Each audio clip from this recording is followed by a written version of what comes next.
अध्याय 2 श्लोक 20। न जायते म्रियते व कदाचि ननायं भूत्वा भविता व न भूया। अजो नित्यः शाश्वतोऽयं पुराणो न हन्यते हन्यमाने शरीरे। 20। भावार्थ आत्मा के लिए किसी भी काल में न तो जन्म है न मृत्यु।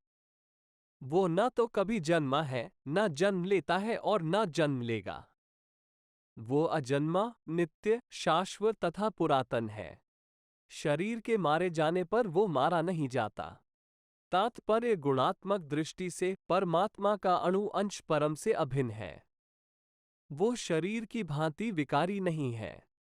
कभी कभी आत्मा को स्थायी या कूटस्थ कहा जाता है। शरीर में 6 प्रकार के रूपांतर होते हैं। वो माता के गर्भ से जन्म लेता है, कुछ काल तक रहता है, बढ़ता है, कुछ परिणाम उत्पन्न करता है, धीरे धीरे क्षीण होता है और अंत में समाप्त हो जाता है। किंतु आत्मा में ऐसे परिवर्तन नहीं होते। आत्मा अजन्मा है, किंतु चूंकि यह भौतिक शरीर धारण करता है, अतः शरीर जन्म लेता है। आत्मा न तो जन्म लेता है, न मरता है।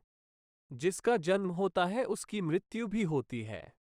और चूंकि आत्मा जन्म नहीं लेता, अतः उसका न तो भूत है, न वर्तमान, न भविष्य। वो नित्य, शाश्वत तथा सनातन है, अर्थात उसके जन्म लेने का कोई इतिहास नहीं है। जैम शरीर के प्रभाव में आकर आत्मा के जन्म, मरण आदि का इतिहास खोजते हैं। आत्मा शरीर की तरह कभी भी वृद्ध नहीं होता, अतः तथाकथित वृद्ध पुरुष भी अपने में बाल्यकाल या युवावस्था जैसी अनुभूति पाता है। शरीर के परिवर्तनों का आत्मा पर कोई प्रभाव नहीं होता। शरीर की उपसृष्टि संतानें हैं और वे भी व्यष्टि आत्माएं हैं, और शरीर के कारण वे किसी न किसी की संतानें प्रतीत होते हैं। शरीर की वृद्धि आत्मा की उपस्थिति के कारण होती है, किंतु आत्मा के न तो कोई उपवृद्धि है, न ही उसमें कोई परिवर्तन होता है। अतः आत्मा शरीर के 6 प्रकार के परिवर्तन से मुक्त है। कठोपनिषद में 1.2.18 इसी तरह का एक श्लोक आया है। न जायते म्रियते व विपश्चिन् बभूव कश्चित्। अजो नित्यः शाश्वतोऽयं पुराणो न हन्यते हन्यमाने शरीरे। इस श्लोक का अर्थ तथा तात्पर्य भगवद गीता के श्लोक जैसा ही है, किंतु इस श्लोक में एक विशिष्ट शब्द विपश्चित का प्रयोग हुआ है, जिसका अर्थ विद्वान या ज्ञानमय।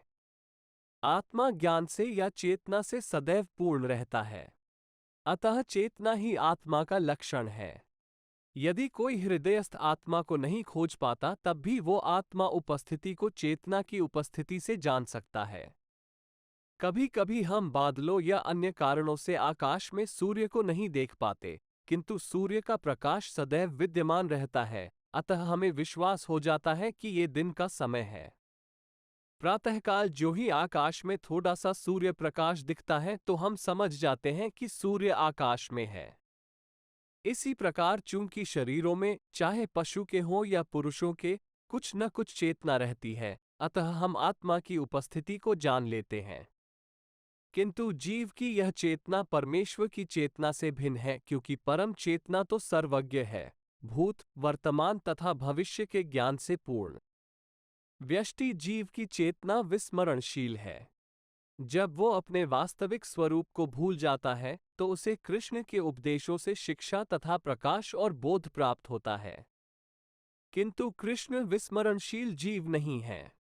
यदि वे ऐसे होते तो उनके द्वारा दिए गए भगवद गीता के उपदेश व्यर्थ होते। आत्मा के 2 प्रकार है, एक तो अणु आत्मा और दूसरा विभू आत्मा। कठोपनिषद में 1.2.20 इसकी पुष्टि इस प्रकार हुई है। अणोर्णीयान महतो महीयानात्मास्य जंतोर्निहितो गुहायम तमक्रतोः पश्यति वीक्षोको धातुः प्रसादान्महिमान्मात्मनः। परमात्मा तथा अणु आत्मा दोनों शरीर रूपी उसी वृक्ष में जीव के हृदय में विद्यमान हैं, और इनमें से जो समस्त इच्छाओं तथा शोकों से मुक्त हो चुका है, वही भगवत कृपा से आत्मा की महिमा को समझ सकता है। कृष्ण परमात्मा के भी उद्गम हैं, जैसा कि अगले अध्यायों में बताया जाएगा, और अर्जुन अणु आत्मा के समान है, जो अपने वास्तविक स्वरूप को भूल गया है। अतः उसे कृष्ण द्वारा या उनके प्रामाणिक प्रतिनिधि गुरु द्वारा प्रबुद्ध किए जाने की आवश्यकता है। हमारे चैनल को सब्सक्राइब करना बिल्कुल न भूलें। आपको वीडियो पसंद आई है तो कृपया करके इसे लाइक करें और इसको शेयर भी करें। धन्यवाद। मिलते हैं अगली नई वीडियो में। जय हिंद।